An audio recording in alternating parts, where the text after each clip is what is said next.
ख्वाजा साहब बहुत शुक्रिया। ख्वाजा साहब ज़ाहिर है आपकी वजारत इस तैनाती के हवाले से अहम है, उस पर भी मैं बात करूंगा, मगर उससे पहले एक अजीब सी सिचुएशन पैदा हो गई है। खान साहब कह रहे हैं खून रेजी भी हो सकती है, खान साहब कह रहे हैं मार्शल लॉ लगता है तो लग जाए।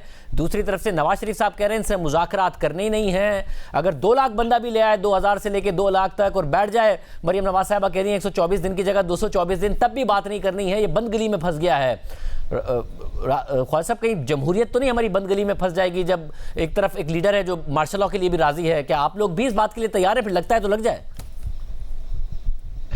बिस्मिल्लाहिर्रहमानिर्रहीम। शाहज़ेब, अल्लाह ना करे इस किस्म की कुछ सिचुएशन पैदा हो इस मुल्क में। मार्शल लॉ के साथ जो हमारे को तजर्बा जो है वो इतना खुशगवार नहीं रहा, जो है उसके मार्शल लॉ के जो असरात हैं वो कई साल दहाइयाँ जो है वो बाकी रहते हैं। और हमारा जो इस वक्त पॉलिटिकल कल्चर में एक कन्फ्यूजन है, या हमारे पॉलिटिकल कल्चर में जो डिस्टॉर्शंस हैं इस वक्त वो मार्शल लॉ की वजह से हैं। और जो सियासतदान जो है फौज की तरफ देखते हैं, इस्टेब्लिशमेंट की तरफ देखते हैं। सबसे बड़ा एग्जांपल जो है आपने अभी अपने इब्तदाइया में इमरान खान का दिया, इमरान खान के हवारियों का दिया। ये सारा जो लेगेसी है ये मार्शल लॉ की लेगेसी है कि हम उस तरफ देखते हैं। और जब हम कहते हैं कि वो न्यूट्रल किस तरह हो सकते हैं, वो न्यूट्रल नहीं हो सकते, जो है वो हमारा साथ दें, तो ये भी वही लेगेसी है कि एक अदारा जो है वो रेज कर रहा है, वो अपनी आईनी हदूद में वापस जाना चाहता है।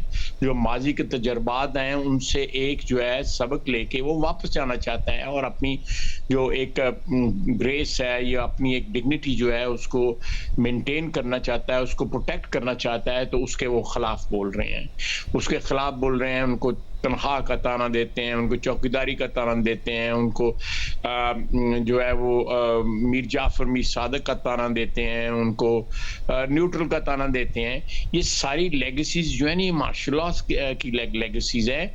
और ये लोग जो है सारे पैदावार भी मार्शल लॉ के हैं जो साथ उनके इस वक्त नती हुए हैं। आप इनकी सबका अगर CV निकालेंगे, बायोडाटा निकालेंगे, तो ये सारे के सारे उसी ताने माने में जो है बुने हुए हैं जो मार्शल लॉ का ताना बाना था। मैं समझता हूं कि इस वक्त एक पैराडाइम शिफ्ट हो रही है हमारे यहाँ पे कि फौज जो है, हमारी इस्टेब्लिशमेंट जो है वो अपने आईनी रोल में वापस जा रही है, जा चुकी है, मैं बल्कि मैं कहूँगा। तो हमें उनको उनकी उस ख्वाहिश का एहतराम करके बजाय उनको जिस तरह ये दावत गुनाह दे रहा है उसको प्रोटेक्ट करना चाहिए, या अदलिया अगर अपने हदूद में रहती है मगर फिर ये आपको ये कॉन्फिडेंस भी होना चाहिए ना कि मार्शल लॉ नहीं लगेगा। अगर कोई दावत गुनाह दे रहा है, आगे से नियत नहीं है, तो फिर मार्शल लॉ नहीं लगेगा। ये फिर ये खदशात क्यों पैदा हो रहे हैं? मुझे कॉन्फिडेंस है कि मार्शल लॉ नहीं लगेगा। अगर इसकी ख्वाहिश है, इमरान खान की ख्वाहिश है कि मार्शल लॉ लग जाए, जिस तरह उसने एक फिल्मी डायलॉग बोला है कि मैं को डरता हूँ मार्शल लॉ से, लग जाए तो लग जाए।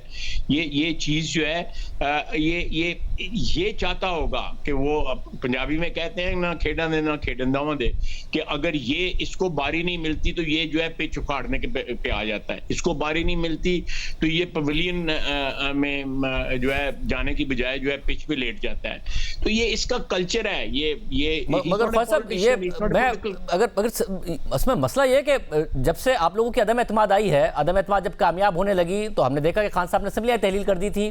तो अब ये कोई नई बात तो नहीं है कि खान साहब जो है वो विकटें उखाड़ के भाग जाते हैं या फिर वो निज़ाम की नहीं परवाह कर रहे होते हैं। मगर अगर आप लोगों को निज़ाम की परवाह है तो ये होगा कैसे, मामला कैसे आगे बढ़ेगा? अगर वो लोग लेके आ गए, खून रेजी की वो बात कर रहे हैं, असले की वो बात कर रहे हैं, क्या गवर्नमेंट ये सोच रही है कि अगर ये करते हैं तो फिर ये करके देख लें, फिर अगर जो भी होता है वो हो जाए, या कुछ है कुछ कि भाई कोई इंगेज करे, कुछ करे, क्या करेंगे? सुने, मैं पार्शली जो आप बात कर रहे हैं मैं उससे एग्री करता हूँ। हम चाहते हैं कि ये जो है ना ये अगेन कोटिंग पंजाबी की कट्टी कट्टा जो है वो निकल आए एक दफा।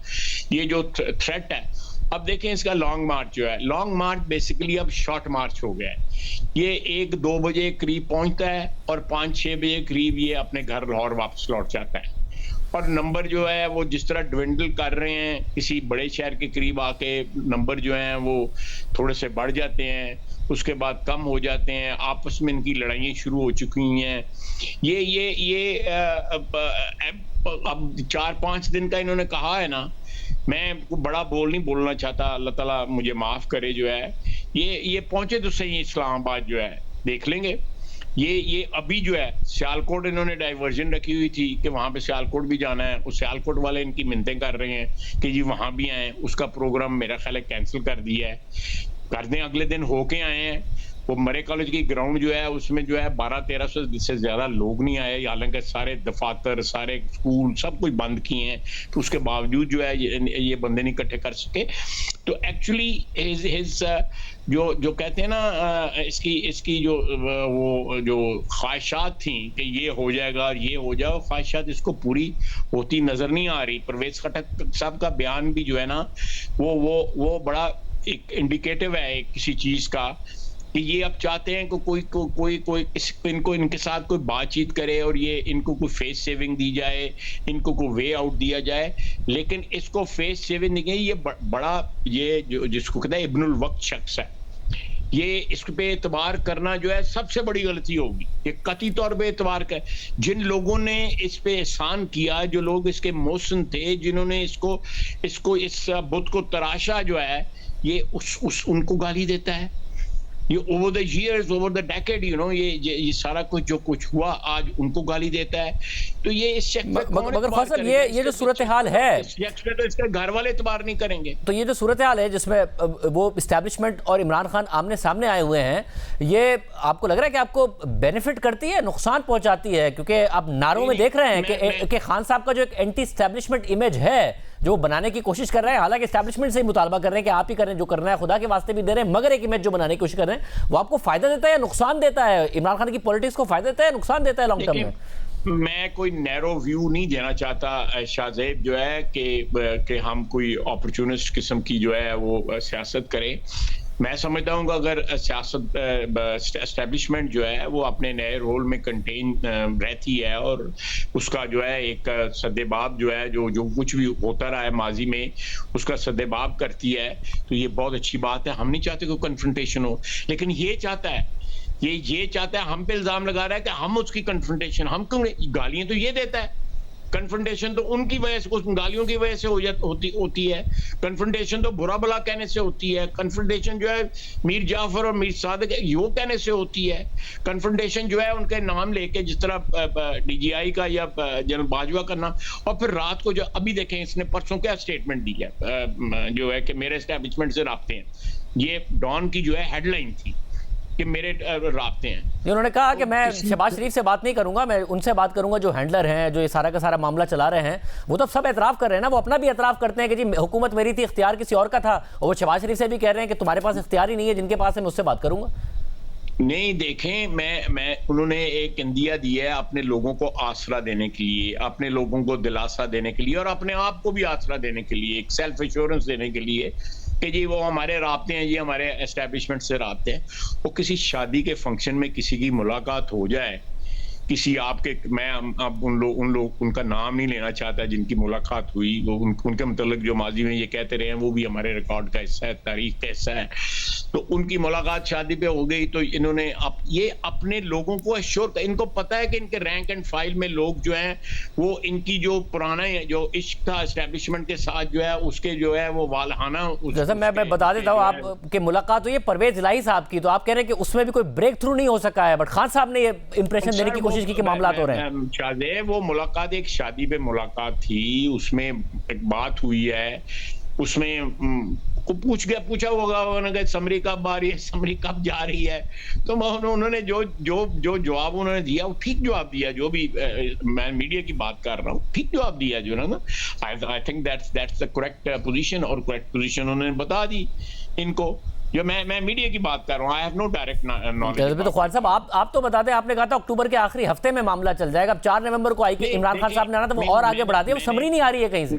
देखिए, मैंने कहा था कि ये प्रोसेस स्टार्ट हो जाता है, लेकिन पिछली दफा भी जनरल बाजवा साहब की जब अपॉइंटमेंट हुई है और उससे पहले जनरल रहील की अपॉइंटमेंट के वक्त भी जो है ना, वो एक्चुअल प्रोसेस जो है ना, बॉल जो है रोल होना शुरू जो है ना वो 18 तारीख को हुआ था, दोनों दफा। जनरल बाजवा साहब की अनाउंसमेंट जो है as chief of army staff, उनकी अपॉइंटमेंट जो है वो तकरीबन 26 तारीख को हुई थी, 26 तारीख को, या आई स्टिल रिमेंबर 26 नवंबर को हुई थी। उससे जनरल रहील की अपॉइंटमेंट जो है वो तो जिस दिन उनकी समरी साइन हुई थी ना, जो नोटिफिकेशन साइन हुआ था, जिस दिन मैंने मिनिस्टर ऑफ डिफेंस का जो है चार्ज लिया था, मैंने पहला डॉक्यूमेंट वो साइन किया था, दैट वाज उसी दिन जो है उनका जो है ना ये हुआ था, एक या ज्यादा से ज्यादा 2 दिन पहले हुआ था। तो ये प्रोसेस स्टार्ट होने का ये मतलब नहीं है कि जी मगर ख्वाजा साहब, फिर देखें अफवाहें आती है ना, एक तो खान साहब के हवाले से, खान साहब ने ढकी छुपी नहीं रखी, जर्नलिस्ट से मुलाकात में कह दिया कि कौन सी ऐसी शख्सियत है जिनको वो आर्मी चीफ नहीं देखना चाहते हैं, मगर फिर आती हैं खबरें बाहर कि शायद कोई वजीर आजम का भी इदारों के साथ अभी मामला तय पाए नहीं है कि समरी में कौन होना चाहिए, कौन नहीं होना चाहिए, समरी मांगी नहीं गई है या समरी आ नहीं रही है, हर किस्म की फिर अफवाहें आती हैं। तो इसलिए मामला सेटल करने में हर्ज क्या है जब नवाज शरीफ साहब खुद कह रहे हैं इमरान खान आज ले रहे हैं कि उन्होंने अपने मर्जी का आर्मी चीफ लगाना है। मैं आपकी बात दुरुस्त है, लेकिन एक ग्रेसफुल जो है इसको रैप अप करने के लिए, एक टर्म को जो चीफ ऑफ स्टाफ की जो है उसको ग्रेसफुल रैप अप करने के लिए, उनको टाइम देने के लिए जो है वो, ताकि वो अपने जवानों से, अपने ऑफिसर से, जिन लोगों के साथ उन्होंने एक अदारे के साथ 30-35 साल उन्होंने गुजारे हैं, उससे वो बजाय इसके कि उसको उस चीज को प्रिएम्प्ट किया जाए, यानी आखिरी जो महीना है या 15 दिन है, 20 दिन है, उसके अंदर 2 चीफ हों, एक जो है अनाउंस किया हो और एक जो है इनकम्बेंट हो 29 तारीख तक। तो मेरी जाती राय है कि ये कोई जिसको कहते हैं डेकोरम वाली बात नहीं है कि तो इस सब में आपको ये पूरा कॉन्फिडेंस है कि न्यूट्रलिटी रहेगी, इंटरवेंशन नहीं होगी और आप इस लॉन्ग मार्च को डील कर लेंगे, चाहे इसका मकसद आर्मी चीफ की तकरूरी हो। बिल्कुल, देखें उनका रोना ही ये है इमरान खान का, आर्मी चीफ का। उन्होंने फड्डा क्यों डाला था, वो जो अक्टूबर का फड्डा था पिछले साल का, वो क्यों डाला था? इसलिए डाला था ना कि डीजीआई हो, वो डीजीआई को बाद में फिर फलां बंदा डीजीआई हो, फलां बंदा फिर जो है चीफ बनेगा, फिर इलेक्शन आएंगे, फिर इलेक्शन 2018 की तरह होंगे, फिर अगले 5 साल मुझे लगेंगे। वो तो 10 साल का आप देखते नहीं रोता किस तरह है वो किस तरह, he is not a normal man. वो तो झुंझलाया हुआ आदमी है, एक बच्चा जिससे खिलौना छिन गया हो और वो जमीन पे लेट के जो है वो टांगे मार रहा है, कभी शोर मचा रहा है, कभी गालियां दे रहा है, कभी बुरा भला कह रहा है। तो उसका तो देखें, ये तो इसने ये सिलसिला, जो मैटनी शो नहीं होता, 3 बजे शुरू होता है, 6 बजे खत्म हो जाता है, ये 6 बजे शुरू होता है, फर्स्ट शो और 9 बजे खत्म होता है। ये जाता है वहां पे, लोगों को बुलाता है, लोगों को खजल खराब करता है और लोग रुलते हैं जीटी रोड के ऊपर, और ये सो के जो है वो 1-1.5 बजे 2 बजे जो है जनाब अली बानसवर के उसके ऊपर चढ़ जाते हैं आके। वो कभी मुराद आई हॉस्पिटल के पास वो खड़ा होता है, कभी कहाँ पे खड़ा होता है। उसके बाद जो है वो वहाँ पे 2-3 तकरीरें की, 2 घंटे 3 घंटे जो है वो किया, उसके बाद फिर घर जाके सो गए। मूवमेंटें इस तरह चलती हैं, इस तरह कमिटमेंट होती है, ये इस तरह नहीं चलता काम जो है। You have to invest, real investment आपको करनी पड़ती है अपनी लीडरशिप के लिए, अपने वर्कर्स के लिए, अपनी बिलीफ्स के लिए। बहुत शुक्रिया हमारे साथ ख्वाजा आसिफ साहब मौजूद थे।